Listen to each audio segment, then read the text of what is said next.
erreur que Moïse a commise, il a déplacé les bornes qu'ont bâti les pères. Vous savez, le fait que Dieu vous approuve, le fait que Dieu vous a appelé à son service n'est pas une licence que Dieu vous donne. Moïse a rencontré Dieu. Dieu lui dit, j'ai besoin de toi. Je vais t'envoyer. Je fais de toi Dieu. Moïse, il n'y a pas un serviteur comme toi sur la terre. Tu es mon homme. Je te parle bouche à bouche. Tout ça a monté sa tête. Numéro 1, commet une erreur. Il ne prend pas le soin de rectifier ses fondations anciennes. Commet cette erreur d'abord. Deuxième erreur, il déplace certaines bornes qu'il n'a pas le droit de déplacer. Qu'Abraham n'a pas déplacé. Qu'Isaac n'a pas déplacé. Que Jacob n'a pas déplacé. Qu'est-ce qu'il a déplacé? Pendant le voyage, en un lieu où Moïse passa la nuit, l'Éternel l'attaqua et voulut le faire mourir. Ça ne te choque pas? Comment tu peux envoyer quelqu'un pendant qu'il s'en va?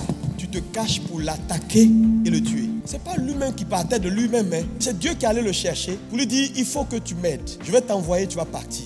Maintenant, pendant le voyage, allant vers l'Égypte pour accomplir ce que tu m'as dit de faire. Bon, naturellement, je suis un homme, non, je suis fatigué. Je vais me reposer en un lieu pour dormir un peu. L'Éternel l'attaqua et voulut le faire mourir.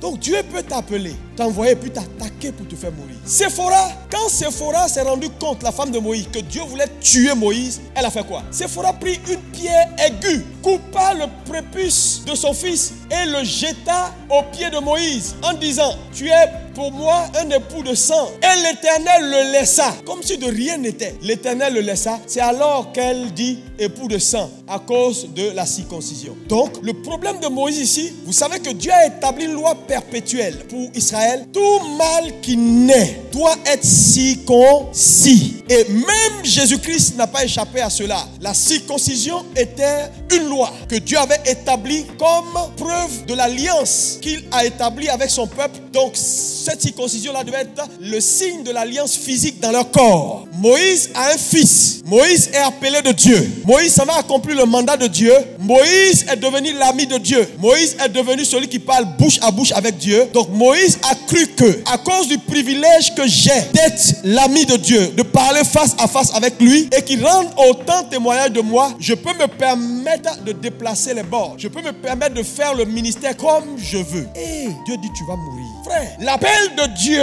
sur votre vie ne veut pas dire libertinage. Le ministère se fait selon des règles. C'est pourquoi tous ceux qui violent la loi, qui désobéissent à leurs parents spirituels, ils sont tous maudits. C'est pas moi qui le dis. Frère, il y a des choses qu'on ne fait pas. On ne déplace pas les bonnes. Moïse, Séphora l'a sauvé. Si Séphora a su que voilà le problème, Dieu ne peut pas nous attaquer pour chercher à nous tuer. Lui qui nous envoie. Si on n'est pas en train de violer quelque chose qu'il a instruit comme alliance éternelle. Donc, elle reçoit la lumière. Elle saisit un caillou. Elle coupe le prépuce de l'enfant. Elle le jette aux pieds de Moïse. La colère de Dieu est apaisée. Et Dieu les laissa partir. C'est pas parce que Dieu t'a établi pasteur que tu peux disposer de l'argent de l'église comme tu veux. Tu n'as pas le droit. Je vois des gens, quand tu leur assignes des dépenses, ils exagèrent dans les dépenses. Il y en a même qui font business sur le dos de l'église. Dans des positions de responsabilité, ils surfacturent. Comment tu peux surfacturer à l'église? Tu vas te tuer. C'est là que tu vas comprendre. Il n'y a pas jeûne de prière qui peut arrêter ça. C'est Dieu lui-même qui veut le tuer. C'est pas Satan, c'est Dieu lui-même. J'ai compris que le fait que Dieu nous appelle, que Dieu nous élève, ne nous donne pas le droit de faire ce qu'on veut. Les fidèles que Dieu nous a donnés,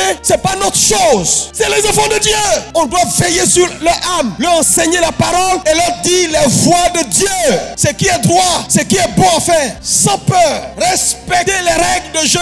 Quand Dieu dit on apporte la dîme, faut pas dire oui. Frère, nos pères l'ont fait. Nos pères, c'est des bornes. Abraham l'a fait, Isaac l'a fait, Jacob l'a fait. C'est des bornes qu'on ne déplace pas. Toi, tu viens à l'église 21e siècle, tu écoutes les gens sur internet, tu n'apportes pas ta dîme, tu envoies aujourd'hui, tu envoies demain. Frère, Dieu va t'attaquer sur la route. Frère, la seule chose qui a arrêté Dieu, c'est Séphora. Elle a coupé le sang inversé. Dieu dit, ok, continue le chemin. Attends, tu es qui toi, Moïse? Alors que tous ceux qui t'ont précédé ont respecté l'alliance, ont respecté les règles, le jeu. Toi, tu vas parce que je t'ai appelé, parce qu'il a pris pour prétexte que c'est Dieu quand même qui m'a dit d'aller. On verra après. Sûrement sa femme a dû lui dire, n'oublie pas le problème de la circoncision. Tu sais que c'est une loi perpétuelle. Il a dû dire, oh, on fera ça quand on va arriver en Égypte. Dans tous les cas, c'est lui qui m'a appelé, non? Alors, je suis son serviteur. On fait ça souvent. On n'a pas le droit de le faire. Frère, voilà pourquoi il y a tellement de choses qui avortent. On ne sert pas Dieu. On n'est pas le tout-puissant. Il y a des gens qui font miracle qui disent, c'est moi, le pasteur tant. Toi, tu peux sauver un homme. Tu peux guérir même maux de tête. Pourquoi cette arrogance spirituelle aujourd'hui dans l'église? Pourquoi il n'y a plus d'humilité?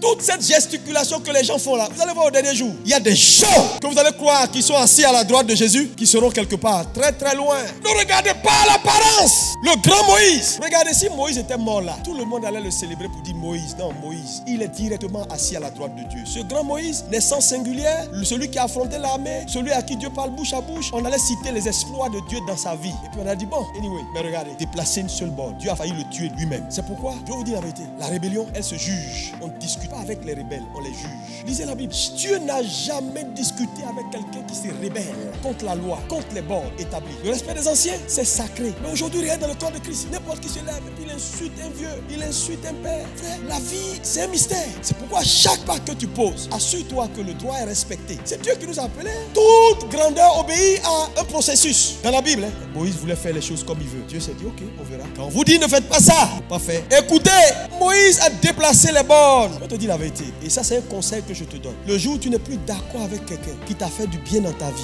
même si tu veux le laisser, ferme bien la porte. Parce que tu peux en avoir besoin un jour. Et ne la casse pas pour partir. Jamais de la vie. C'est des choses qui ne s'enseignent plus dans l'église. Et nous sommes en train d'établir des chrétiens fantômes dans la ville qui ont sur leur vie des épées et Damoclès. Frère, ce que je te dis aujourd'hui là, c'est la vie. C'est la vie pour ceux qui l'entendent. Quels que soient tes exploits. Ne fais pas pleurer quelqu'un sur ton chemin. Si tu as fait pleurer quelqu'un, 10 millions vont te faire pleurer. Toujours une moisson qui est plus abondante. Moïse a omis de faire la circoncision. Dieu dit, tu ne peux pas aller dans la mission sans le faire. Moïse, je t'arrête.